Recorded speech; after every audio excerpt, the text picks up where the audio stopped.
Queridos amigos de YouTube, sean ustedes muy bienvenidos a este su canal, ABC Prodin Vida, para compartir con ustedes un video más. Y en esta ocasión el tema que nos ocupa es un tema muy importante, muy candente, delicado y actual. Como se habrán podido dar cuenta por el título, es cultura y pornografía, o pornografía y cultura. Muy bien. Y para hablar sobre este tema está aquí con nosotros un querido amigo mío, Andrés Hernández. Adelante, Andrés. Hola Jordi, ¿cómo estás? Espero que te encuentres bien. También todas las personas que nos están viendo, muchas gracias por esta nueva invitación a hablar de estos temas tan importantes. Gracias a ti, Andrés, por estar aquí con nosotros. Y Andrés, antes de empezar, respondamos una pregunta. ¿Es cierto que la pornografía está tan presente en nuestra cultura a tal punto de que está ocasionando daños, aunque sean invisibles, pero en muchas ocasiones también irreversibles? ¿Esto es cierto que nuestra cultura tiene una presencia tan grande de pornografía, Andrés?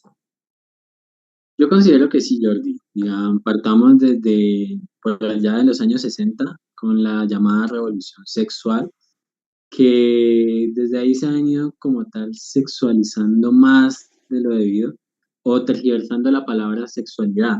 Y hoy lo tenemos presente en nuestra actualidad de una forma errónea, donde ya esa sexualidad que está innata en nosotros como seres humanos se ha tergiversado al momento de la sexualización como tal, que es como tal lo que estamos viviendo hoy en día, ¿no? Y como tal esto nos conlleva a la degradación tanto del hombre como de la mujer. Así es, Andrés, excelente lo que has dicho, porque una cosa es la grandeza de la sexualidad humana y otra cosa es la sexualización en la que predomina el erotismo, la erotización de ¿Verdad? las personas, sea del varón, sea de la mujer, incluso de los adolescentes y menores, y todavía, no digo, ya no digo solamente menores de edad, sino incluso niños y niñas. Bien, entonces empecemos haciendo un par de distinciones, ¿vale? Si te parece, Andrés. Para Claro que empezar, sí. pornografía, ¿no? Como dice un autor, la pornografía es difícil de definir, pero fácil de identificar, ¿no? Vamos a tratar nosotros aquí de dar un concepto de pornografía, ¿no? Podríamos decir que pornografía es cualquier tipo de contenido visual o de tipo auditivo que tiene como fin, como intención, despertar la excitación sexual, teniendo como consecuencia la prostitución de la persona. La prostitución entendido de manera etimológica, ¿no? La palabra prostitución viene de prostituere, ¿no? Que significa exhibir algo para que sea visto, para que sea comprado, que es justamente lo que pasa con las personas, él o ella, que hacen contenido pornográfico, se rebajan a ser exhibidos para el placer que de ellos otros puedan obtener, ¿no? O también otra definición de pornografía puede ser cualquier tipo de contenido, bien, cualquier tipo de contenido sexual producido con el fin de excitar o despertar la excitación de las personas. Fíjense, aquí ya se hace una distinción muy grande, ¿no? Que nos va a llevar a una ulterior distinción. Y es la distinción entre lo sexual y lo obsceno. ¿Es lo mismo, Andrés, la sexualidad humana y la obscenidad? No, no es lo mismo, Jordi, porque como lo dije en el inicio, la sexualidad es algo innato en nosotros por naturaleza. Nosotros, obviamente, somos seres sexuales, donde dentro de nuestra sexualidad, pues, está también la reproducción, obviamente, que es un tema, pues, aparte, pero, pues, cabe resaltarlo, ¿no? Pero también está ya esa tergiversación hacia la sexualización, donde ya no está como tal una sana sexualidad, sino de ir un poco más allá, de que la gente trata de ir más allá, tergiversando este término y llegando a lo que tú dices, la obscenidad, la degradación tanto del hombre como de la mujer, de los adolescentes, incluso los niños, ¿no?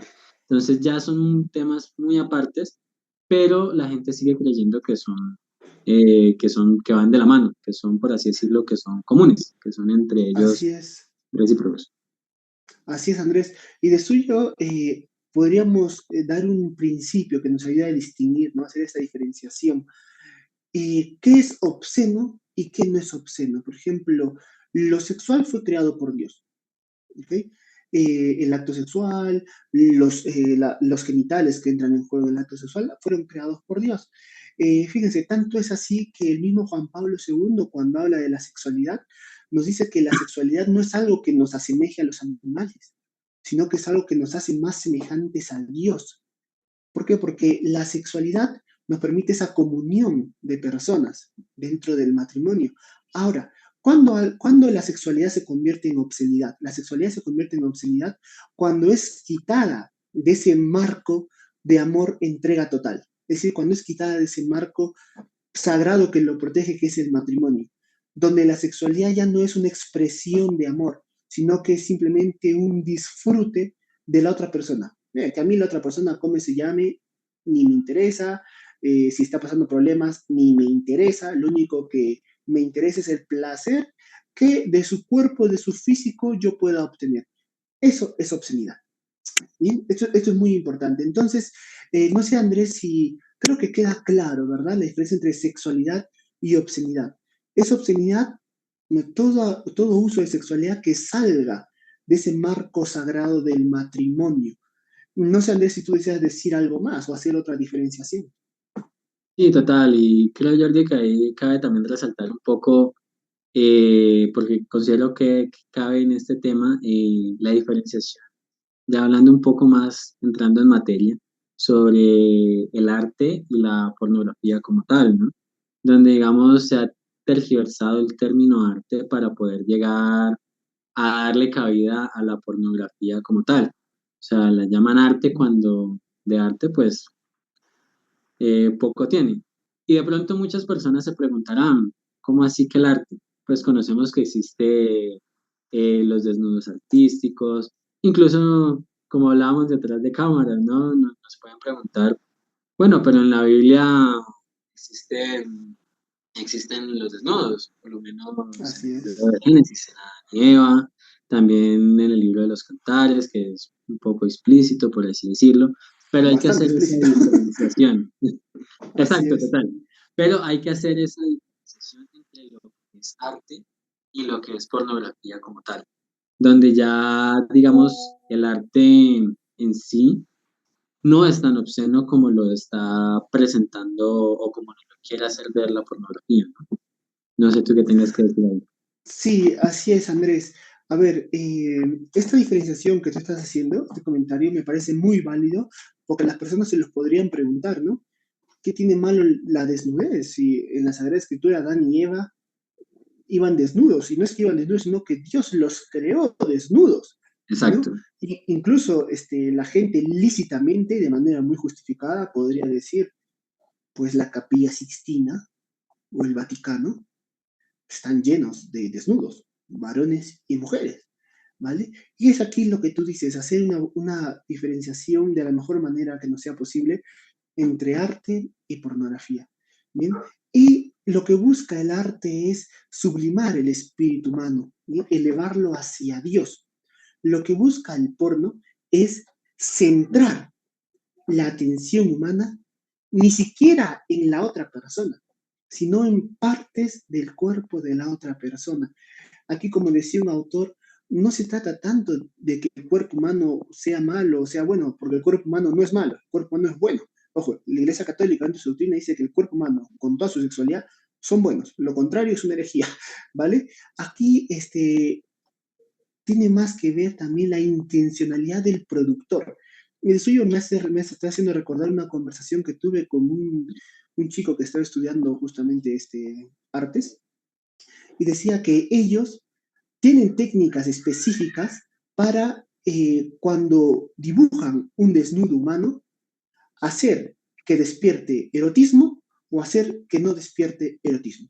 Y de suyo pasa así, uno cuando va por la Capilla Sixtina, pues no anda imaginándose cosas raras, o cuando anda por el Vaticano no anda imaginándose cosas raras, porque aunque son desnudos los que están ahí pintados, bien, no están hechos para erotizar a la persona, ¿vale? Entonces, esto es muy importante que lo tengamos en cuenta, queridos amigos.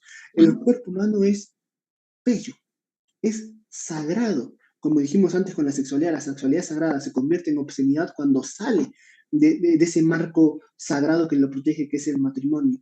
¿Bien? De la misma forma, el desnudo humano. ¿Vale? Ahora, por ejemplo, cuando hemos hablado sobre el Génesis, ¿no? Que es algo que me parece que es bueno afinar. A ver, igual tú ya me comentarás después, Andrés, ¿no? Hay que tener en cuenta que Dios creó a Adán y Eva desnudos, pero después del pecado original, ellos mismos se cubrieron. ¿Bien? Ellos se ocultaron y ya después Dios les ayudó a cubrirse. Entonces, ¿qué es lo que pasa aquí? Después del pecado original, la pureza de la mirada se perdió. Esto es muy importante.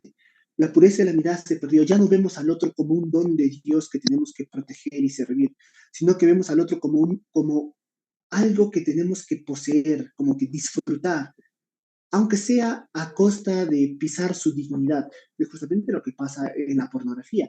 Y es ahí donde entra el pudor, ¿no? Haciéndose vestimenta.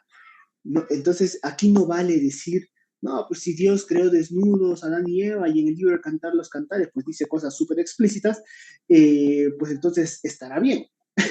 No, no, hay que tener cuidado, porque la manera de vivir la desnudez tal como Dios la quiso al inicio es a través, en la actualidad, es a través del pudor. Esto es muy importante. Es a través del pudor, porque gracias al pudor mi mirada puede asemejarse un poco a la mirada que tenían Adán y Eva antes del pecado original.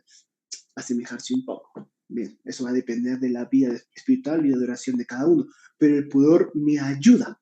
Bien, entonces esto es muy importante. No sé, Andrés, si tú quieres comentar o retroalimentar con algo más, por favor.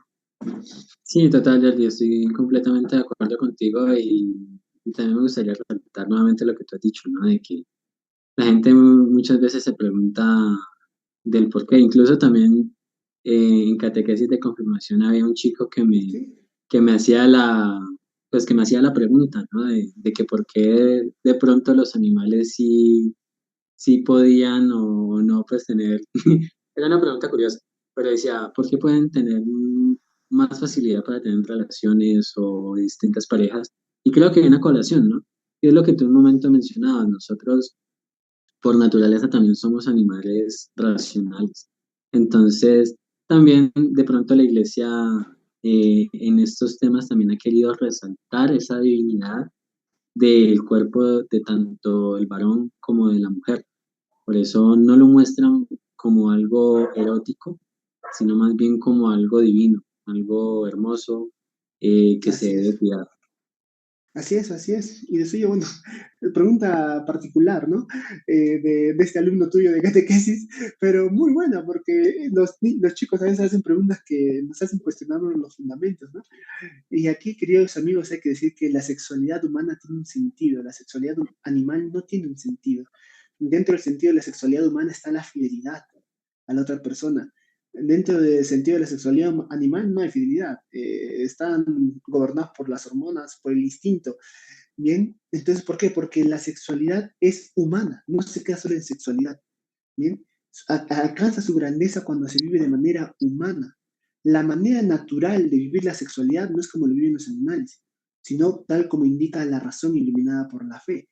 Porque si voy a coger yo como ejemplo los animales, pues ahora mismo, no sé, eh, tiro a los que me caen mal por la ventana, muerdo a medio mundo, qué sé yo, no sé, o sea, algo, cosas raras, ¿no?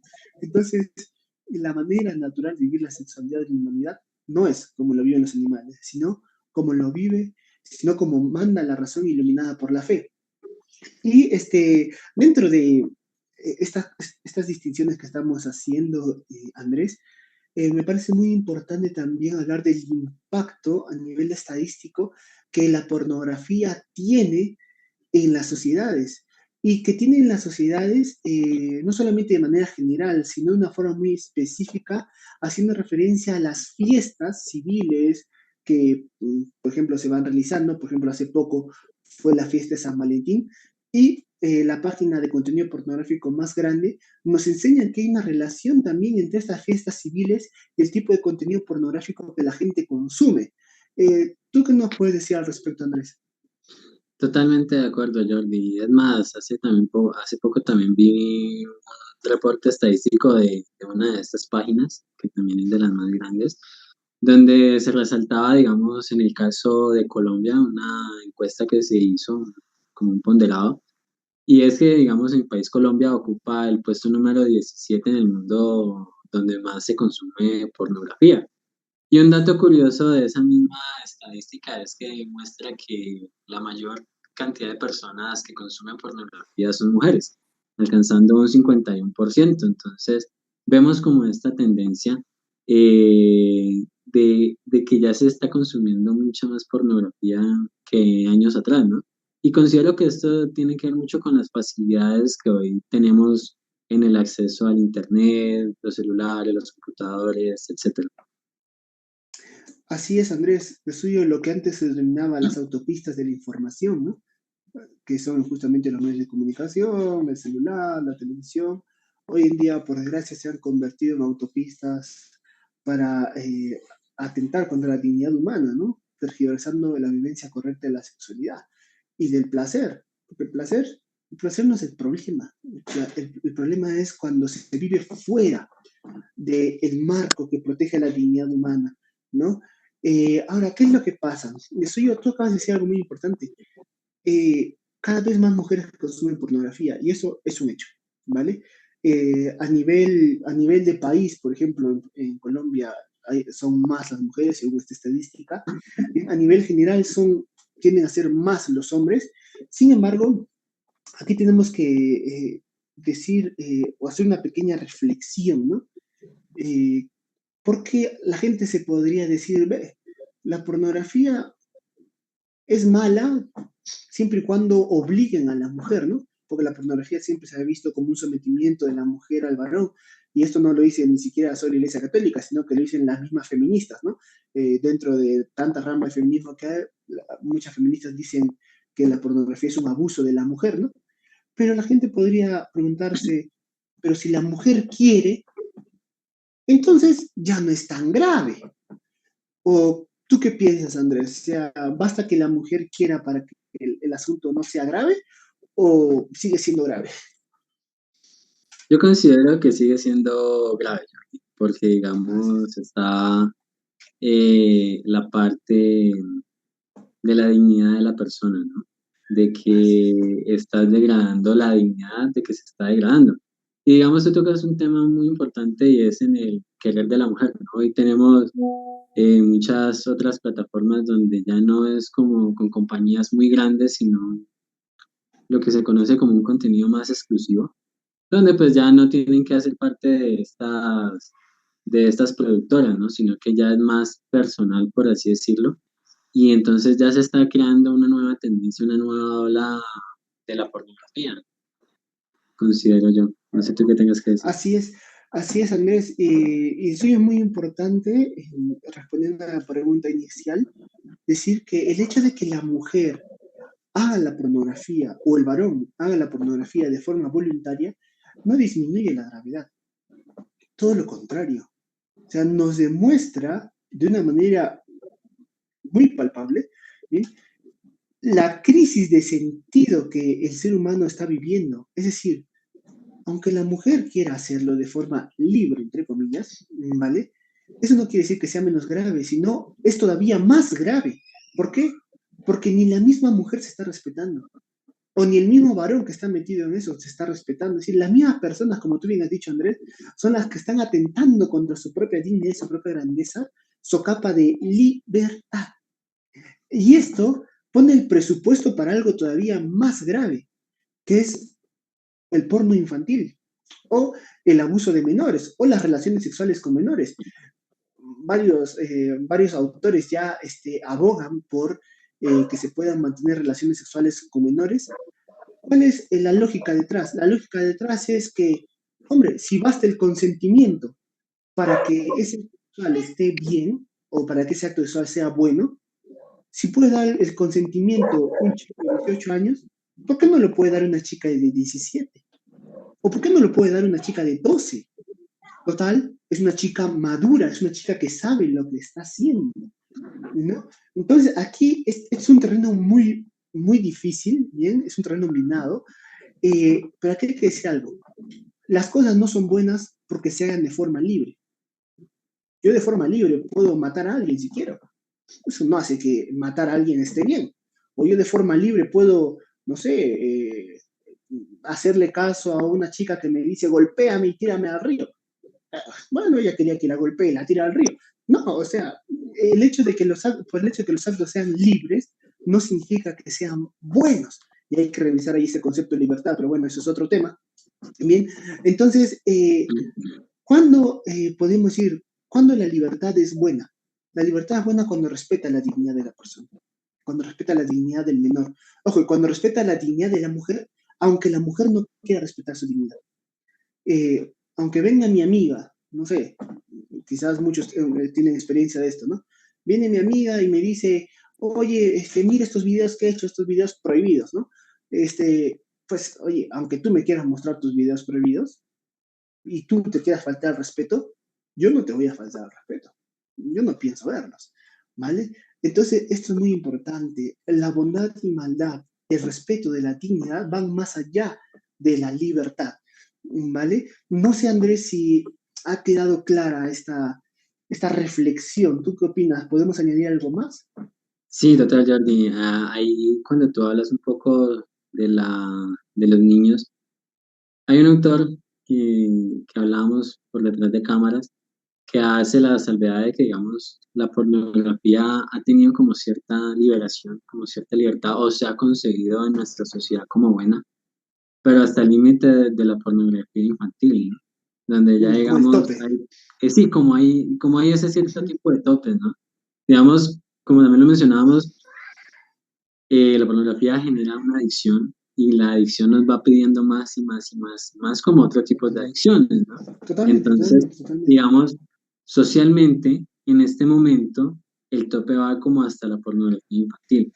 Pero tú acabas de mencionar algo muy, muy importante, de que hay muchos autores que ya están considerando que se debería dar esta libertad como este siguiente paso a empezar a ver como bueno este tipo de cosas, ¿no? Los actos sexuales con menores, con niños, incluso en muchos países ya el consentimiento de una niña de 14 o un niño de 14 años es válido para que ya pueda tener pues, su vida sexual activa, ¿no? Entonces, hacer como esa claridad me parece importante también. Así es, Andrés. Y quiero cogerme de algo que tú has dicho para pasar a nuestro siguiente punto. Tú has hablado de la tolerancia, ¿no? Has hablado de la tolerancia dentro de la pornografía. El fenómeno de la tolerancia se da en cualquier consumo de cualquier tipo de droga, ¿vale? Y también se da en el consumo de la pornografía. No de casualidad, porque la pornografía afecta el cerebro de la misma forma prácticamente en que lo afectan las drogas. De suyo, escuchando yo a una psiquiatra la vez pasada, decía la psiquiatra que para tratar eh, una adicción grave a la pornografía se podrían usar los mismos fármacos que se usan con un adicto, qué sé yo, a la marihuana, ¿vale? ¿Por qué? Porque el cerebro no distingue si es pornografía o si es marihuana, el cerebro se hace adicto, ¿no? Y justamente vale la pena hacer una reflexión sobre el fenómeno de la tolerancia, bien que se da cuando los sujetos ven pornografía, ¿no? En pocas palabras, el fenómeno de tolerancia lo que nos dice es que el sujeto cada vez va a necesitar contenido más explícito, más crudo, ya no solamente más explícito y más crudo, sino incluso hasta más raro, ¿ok? Para que pueda obtener un placer que inicialmente obtenía de forma muy fácil, de forma muy sencilla. Esto se puede ver, por ejemplo, en los niños, ¿no? Los niños, cuando, por desgracia, un menor de edad, 12 años, que es más o menos cuando se empiezan a introducir dentro del mundo de la pornografía, el niño de 12 años no busca contenidos rarísimos, o sea, le basta con lo que encuentre, ¿no? Pero después, con el paso del tiempo, va necesitando contenidos cada vez más explícitos y más raros, ¿vale? Esto va a degradar la sexualidad de tal forma, ¿bien? Que le puede llevar a cometer prácticas a la persona, incluso ya no solamente con seres humanos, sino con cualquier cosa, ¿bien? Yo aquí no quiero ponerlo muy explícito, y esto es un problema porque, hablando justamente siempre de la tolerancia, a día de hoy, si no me equivoco, ahora mismo no me acuerdo el nombre de la estadística, pero esta estadística nos decía que el tipo de contenido pornográfico más consumida a nivel mundial, era el tipo de contenido pornográfico realizado de manera virtual, en los famosos animes que se llaman, ¿no? O sea, ya no era el contenido pornográfico de un varón real con una mujer real que pone en una cámara y se graba, ¿no? No, el contenido pornográfico más visto es el de los animes, ¿vale? Es el que es hecho por computadora. Entonces, esto es un problema. ¿Por qué? Porque quiere decir que el cerebro de las personas se está acostumbrando a obtener placer a partir de algo irreal, a partir de algo ficticio, algo que no existe en la realidad. Entonces, ¿qué es lo que pasa? Eh, la pornografía, aunque nos embote de sexo, sexo, sexo, sexo, sexo, al final nos incapacita para el verdadero sexo, el sexo real, ¿no? Y ya ni siquiera digo el sexo dentro del matrimonio, fíjate, no, sino el sexo real. ¿Por qué? Porque Totalmente. después las personas no obtienen placer al ver un varón o una mujer de carne y hueso en la vida real. No, no, sino que obtienen más placer viendo ese tipo de contenido que es realizado de forma digital por las computadoras. Todo esto es una gran paradoja, porque sexo, sexo, sexo, sexo, y al final te incapacita para el sexo real. ¿O tú qué es lo que piensas, Andrés, a este respecto? Sí, totalmente de acuerdo, Jordi. Ya, digamos, como lo hemos venido mencionando, esto, la pornografía genera una adicción, ¿no? Y cada vez se está pidiendo más. Y tú tocas un tema muy importante sobre las animaciones hechas por computadora, los animes, las series, etcétera. Y es una adicción que se está generando actualmente, ¿no? Me hacen recordar de una serie de televisión donde tocan este tema, ¿no? Donde ya, digamos, del consumo de pornografía y todo esto, es una serie futurística donde ya ellos pueden acceder por medio de internet y todas estas cuestiones a, entre comillas, un sexo virtual o tener esa experiencia no física, sino mental, virtual, con el contenido que ellos quieren. Entonces, es algo que ya está reemplazando, podemos decir, el acto sexual, y como tú lo dices, ya no como tal dentro del matrimonio, sino en general, por algo ya más mental, no real, sino más mental. Entonces, esto también ha Así es. conlleva muchas cuestiones, no solo de enfermedades mentales, sino también físicas. Como ya Así lo es. podríamos hablar en otro tema, pero también ha conllevado a otras cuestiones físicas en nuestro cuerpo que las está afectando. Totalmente, y de eso yo, tú has dicho la frase serie futurística, pero ni tan futurística, diría yo, Andrés, porque ahora con toda esta tecnología de realidad aumentada, es algo que ya se puede vivir, ¿no?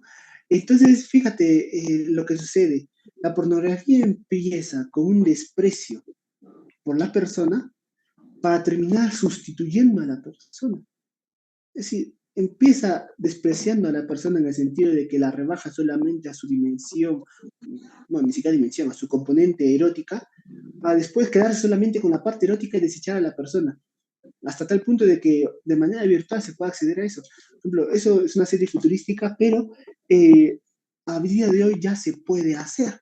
¿Bien? A día de hoy ya, o sea, con la tecnología de realidad aumentada es algo que no es descabellado, ¿no? Entonces, esta es la cruda realidad de la pornografía, queridos amigos. Yo aquí estoy viendo el reloj y ya se nos fue nuestra media hora. Teníamos preguntas, pero bueno, si Dios quiere, las responderemos en otro video. Simplemente, yo quisiera terminar, Andrés, después te paso la palabra, no sé si deseas decir algo más. Simplemente yo quisiera terminar con dos frases, ¿no? Esta que acabo de decir al final. La pornografía empieza despreciando de manera sutil a la persona, pero va a terminar a futuro por sustituirla. Uno. Y segundo, lo que decía San Juan Pablo II, el problema de la pornografía no es que muestre mucho de la persona humana, el problema es que muestra demasiado poco, a tal punto que no te das cuenta de la grandeza y del respeto que te mereces o de que esa persona merece. ¿Bien? Es por eso que te rebajas a usarla y cosificarla. Yo te doy la palabra ahora, Andrés. No sé si quieres decirle algo a nuestros amigos y ya terminamos el video. Sí, resaltando lo que tú acabas de decir, también hay algo que me gustaría decir y es que no todo lo legal es bueno y abarca para Así, muchas cosas, pero también hoy estamos viendo que este tipo de contenido se está volviendo legal o culturalmente aceptable, pero recordemos que no todo lo legal o lo correctamente cultural, lo que llamamos, es bueno. Eso es lo que quisiera agregar. Así es, así es, así es. No todo lo legal es moral, ¿no? Se podría decir. Total. Bueno, queridos amigos, Andrés, primero que nada a ti, muchísimas gracias por haber estado aquí con nosotros en este vivo. Y a ustedes, queridos amigos, un gusto también tenernos aquí. Ya saben, si este video les ha gustado, les ha ayudado, creen que puede ser útil, no olviden de darle primero un buen like, pueden dejar su comentario, sea positivo, negativo, a favor o en contra, no pasa nada. Aquí somos un canal democrático. Y no se olviden también de compartirlo con aquellas personas, simplemente en sus estados de Facebook, de WhatsApp, donde crean que pueda ayudar. Pues nada, queridos amigos, con nosotros será hasta una próxima ocasión. Hasta luego, Dios les bendiga. Hasta luego.